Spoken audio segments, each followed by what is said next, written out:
안녕하세요.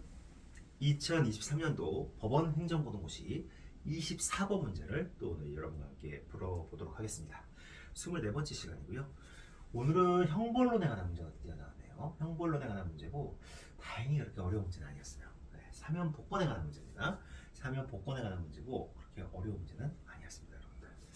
그래서 오늘도 또 이제 문제 풀기 전에 간단하게 또 좀 이야기를 해보면 여러분들 이 시험 준비를 지금 하고 계시는데 굉장히 중요한 부분이 뭐냐면 시험 준비를 할 때 정신이 여러 개로 분산돼 있으면 안 돼요.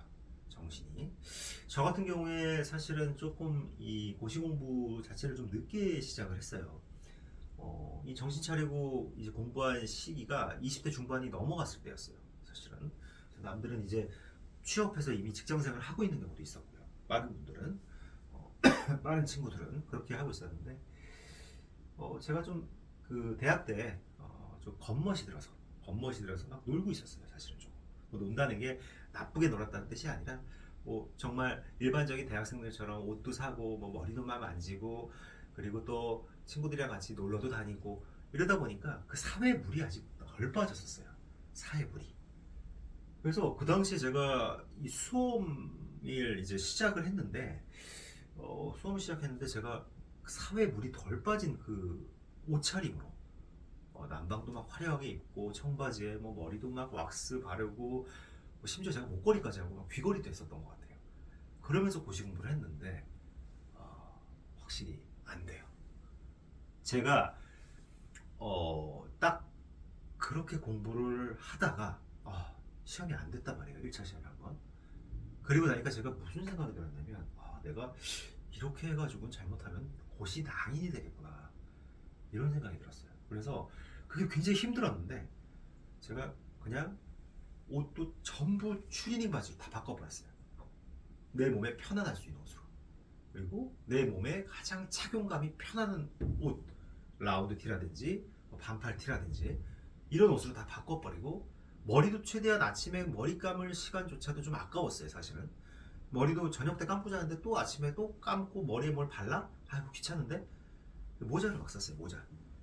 그리고 좀 제 지저분한 행색을 좀 보이기가 싫어서 저는 1인용 이 독서실이 그 당시에 있었어요. 그때 막 처음 도입이 됐었는데 그리고 딱 카텐을 치면 나 혼자 딱 들어가 있기 때문에 내가 뭘 어떻게 하고 오니 다른 사람이 보지를 않아요. 그런 형태로 제가 공부를 했습니다. 그렇게 자유롭게 옷을 입고 편하게 내 스스로에 대해서 사회물을 다 빼버리고 완전히 고시 공부하는데 집중할 수 있도록 그렇게 제 차림을 바꿔버렸거든요.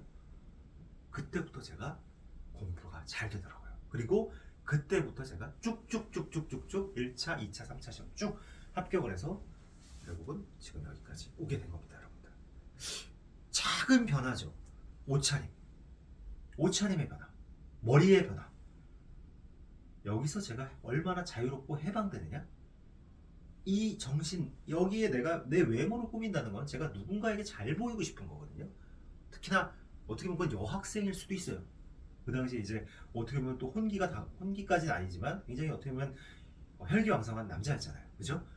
혈기왕성한 정말 청년이었잖아요. 그렇기 때문에 어떻게 보면 좀 남들에게 잘 보이고 싶은 마음이 있었던 것 같아요. 근데 그런 어떤 부분들을 싹 없애버리고 난 다음부터 성적은 오르고 합격으로 가더라는 거예요. 그래서 여러분들 여러 머리가 여러분들 어떤 가슴 마음속에 여러 방이 있어서는 안 돼요. 오직 공부에 모든 걸 포커싱을 맞추셔야 돼요. 시험 공부에. 내가 시험 공부하는데 가장 나한테 좋은 음식과 내가 시험 공부하는데 가장 좋은 옷을 입어야 되고 내가 시험 공부하는데 가장 좋은 방 내가 시험 공부하는데 가장 좋은 독서실 학원 이런 것들을 여러분들이 하나의 포커싱을 맞추셔야 되는 거예요. 아시겠나요? 그래서 오늘은 여러분들에게 그걸 꼭 말씀드리고 싶어요. 정말 그 하나의 목적을 집중하다 보면 모든 것이 그 방향으로 쏠리게 돼 있어요. 근데 내가 그렇지 못하다? 아직 합격할 때가 아니라는 거예요. 되게 무서운 얘기죠. 아니면 천재거나 합격하면 천재인 거예요. 그 사람 정말로. 아시겠나요? 그래서 여러분들 조금 무서운 얘기지만 여러분 하나에 집중해 보세요. 여러분들의 많은 부분들의 변화가 있을 겁니다. 아시겠죠? 여러분들 이 공무원 시험 뭐 아니면 변호사 시험 여러분들 1년에 끝내야 됩니다. 정말 1년에 딱 끝낸다는 생각으로 여러분 공부하세요. 절대로 2년, 3년, 뭐 5년 이렇게 잡지 마세요. 못 견딥니다, 여러분들 진짜로. 5년을 내가 했다? 그거는 내가 5년 온전히 공부 못합니다, 사람. 아시겠죠? 1년이면 충분합니다, 여러분들. 집중해서 완전히 몰입해서 하세요. 그러면 합격할 수 있습니다. 아시겠죠? 네. 자, 오늘도 좀 잔소리를 했는데, 자, 오늘 문제 한번 풀어보도록 하겠습니다. 문제 풀어보면 사면 복권에 관한 다음 설명 중 옳지 않은 것은 모두 몇 개인가 이렇게 되어 있네요. 그래서 기억, 여러 개의 형이 병과된 사람에 대하여 그 병과형 중 일부의 집행을 면제하거나 그에 대한 형의 선고의 효력을 상실케 하는 특별사면이 있는 경우 그 특별사면의 효력이 병과된 나머지 형에 미치는 것은 아니다. 맞습니다. 병과형이에요. A, B가 이렇게 서로 병과가 되어 있는 건데 요 하나의 어떤 특별사면의 효과가 있었다는 거예요. 근데 이게 여기에 미친다? 그건 아니라는 거예요. 아시겠죠? 니은 형의 선고를 받은 자가 특별사면을 받아 형의 집행을 면제받고 또 복권되었다 하더라도 이 형의 선고를 받았다는 효력이 상실되는 것은 아니라는 거예요. 따라서 여전히 누범장과의 기초가 된다. 된다예요. 틀렸다. 그 다음 디귿 확정 판결의 죄에 대하여 일반 사면이 있었다 하더라도 일사부재일의 효력 등은 여전히 계속 존속하는 것이고 확정 판결이 있었던 사실에 의해 그 전죄와 후죄 등이 형법 37조 제 후단의 경합범 관계에 있었다고 하는 효과에도 영향이 있다고 할 수는 없다는 거죠. 즉 일반 사면이 있었다 하더라도 확정 판결이 있었고 여기 어떤 확정 판결이 있었고 이 확정 판결의 전에 범한 죄 요거하고의 관계 또 확정 판결 후에 범한 죄 요거하고의 관계 이 관계는 여전히 영향이 없다는 거예요. 이 효과에는. 그죠? 그래서 확정 판결이 있었던 사실에 의해서 그 전의 죄와 그 후의 죄 등이 형법 제37조 후단의 경합법 관계에 있었다고 하는 효과에도 영향이 있다고 할 수 없다. 맞습니다. 우리는 일반 사면은 죄의 종류를 정하여 행해지는 것이고 대통령 영의 방식으로 실시하고 그렇죠. 형 선고의 효력이 상실되고 형 선고를 받지 않은 자에 대해서는 공소권이 상실된다. 맞습니다. 그래서 답은 옳지 않은 것은 2번이 됩니다. 한 개. 아시겠죠? 그럼 여러분들 쭉쭉쭉쭉 암기하시면 될 것 같아요. 그래서 기억도 맞고요. 그다음 니은 복권이 있었다로 누범 가중사유에 해당된다는 거.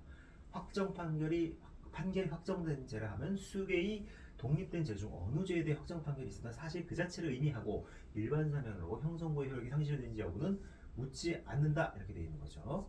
네, 묻지 않는다. 그래서 그 쭉 보시면 1995년 12월 2일자 대통령령 제14818호로 일반 사면령에 의해서 제1심판 시에 확정된 도로교통법 위반죄가 사면됨으로써 사면법 제5조 1항 1호에 따라 형선고 효력이 상실되었다 하더라도 확정 판결을 받은 죄의 존재가 이에 의해 소멸되지 않는 이상 37조 후단 판결이 확정된 죄에 여전히 해당한다는 거죠.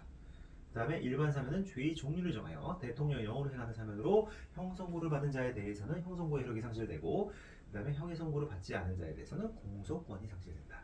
아시겠지요? 네, 여기까지 보시면 되겠습니다. 네, 어려운 문제 아니었습니다. 네, 형벌론 문제지만 그렇게 어려운 문제는 아니었던 것 같아요. 네, 오늘 여기까지 하겠습니다. 감사합니다.